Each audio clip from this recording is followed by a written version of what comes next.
পৃথিবীতে 5টি মহাসাগর ও 7টি মহাদেশের হিসাব পাল্টাতে চলেছে। নতুন আরেকটি মহাসাগর তৈরি হতে চলেছে খুব শীঘ্রই। ভূতাত্ত্বিকরা দেখিয়েছেন মানুষের উৎপত্তি হয়েছে যে মহাদেশে তার মাটির নিচে নতুন মহাসাগর তৈরির প্রক্রিয়া শুরু হয়েছে 2005 সাল থেকে। নতুন আরেকটি মহাসাগরের জায়গা পৃথিবীর বুকে কোথায় হবে বুঝতে চাইলে পৃথিবীর ম্যাপটি মনোযোগ দিয়ে দেখতে হবে। কি মনে হয় কয়েকটা ভূপৃষ্ঠ ধাপে ধাপে মিলে যায় বলে মনে হচ্ছে? সত্য হলো পৃথিবীর ভূপৃষ্ঠ আজ আমরা যেমন দেখছি তা অতীতে এমন ছিল না এবং ভবিষ্যতে এমন থাকবে না। ভূপৃষ্ঠের এই পরিবর্তনকে আমরা বলি মহাদেশীয় সঞ্চালন বা কন্টিনেন্টাল ড্রিফট। চলমান এই প্রক্রিয়ার ধারাতেই নতুন মহাসাগর পেতে চলেছি আমরা। আফ্রিকা মহাদেশ ভেঙে দুই টুকরা হয়ে যাবে। ডান দিকের অংশ এসে মিলে যাবে ভারতের সাথে, আর বাম দিকের ফাঁকা স্থানে জন্ম নেবে ষষ্ঠ মহাসাগর।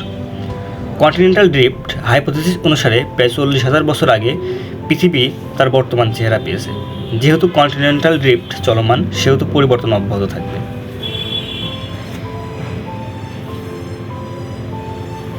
আফ্রিকার এই পরিবর্তনে ছোট একটা ঘটনা ঘটে চলেছে। হর্ন অফ আফ্রিকার মধ্যে অবস্থিত আফার ট্রায়াঙ্গেল একটি ভূতাত্ত্বিক হটস্পটে পরিণত হয়েছে। নুবিয়ান, সোমালি এবং আরবীয় টেকটনিক প্লেট মিশেছে ওখানে। পরিবর্তনের শুরুও সেখান থেকেই। 2005 সাল থেকে ইথিওপীয় মরুভূমি থেকে 35 মাইল লম্বা ফাটল দেখা দিল। তখনই সকলে টের পেয়েছে আফ্রিকা মহাদেশ ধীর গতিতে ভেঙে যাচ্ছে। সেখানে টেকটনিক প্লেটগুলোতে জমা শক্তি এই খেলা খেলেছে বলে ধারণা করা হয়। অনুমান করা হয়েছে 5 থেকে 10 মিলিয়ন বছর পরে আফ্রিকা ভেঙে দুই ভাগে বিভক্ত হবে। ফলে আরও একটি নতুন সমুদ্র বেসিন তৈরি হবে। তখন লোহিত সাগর এবং ইডেন উপসাগর আফার অঞ্চলে প্লাবিত করবে। এর ফলে পূর্ব আফ্রিকায় নতুন মহাদেশেরও সৃষ্টি হতে পারে।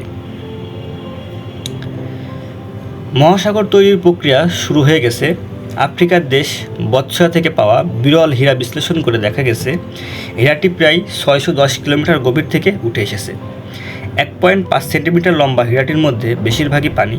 পানির এই উপস্থিতি বলে দিচ্ছে ওই গভীরতাতেও পানি জমা শুরু হয়েছে, আর সেখানে জন্ম নিচ্ছে ষষ্ঠ মহাসাগর। পৃথিবীর বাইরের আবরণ কয়েকটি বিশাল অনমনীয় টেকটনিক প্লেটে বিভক্ত। সেগুলো আধা তরল অ্যাস্থোনোস্ফিয়ারে ভেসে আছে। এর নড়াচড়া পৃথিবীর ভেতরের উৎপন্ন তাপ দিয়ে নিয়ন্ত্রিত হয়। দুটি টেকটনিক প্লেট সরে গেলে যে ফাটল তৈরি হয়, সেখানেই মেন্থল থেকে ম্যাগমা উঠে এসে শূন্যস্থান পূরণ করে। ম্যাগমা ঠান্ডা হয়ে নতুন ভূত্বক গঠন করে। এই ম্যাগমা যত বেশি বৃদ্ধি পায় এবং দৃঢ় হয়, সমুদ্রপৃষ্ঠ ভূত্বক মাঝ সমুদ্রের শৈলশ্রেণী থেকে বাইরের দিকে প্রসারিত হতে থাকে। এই সম্প্রসারণ বিদ্যমান মহাসাগরীয় ভূত্বককে শৈলশ্রেণী থেকে দূরে ঠেলে দেয়। সমুদ্রতলের বিস্তার অব্যাহত থাকায় অপসারণকারী প্লেটের মধ্যে ব্যবধান বেড়ে যায়। এভাবে একটি নতুন সমুদ্র অববাহিকা তৈরি করে। এই প্রক্রিয়া সম্পূর্ণ হতে লক্ষ লক্ষ বছর সময় লেগে যেতে পারে।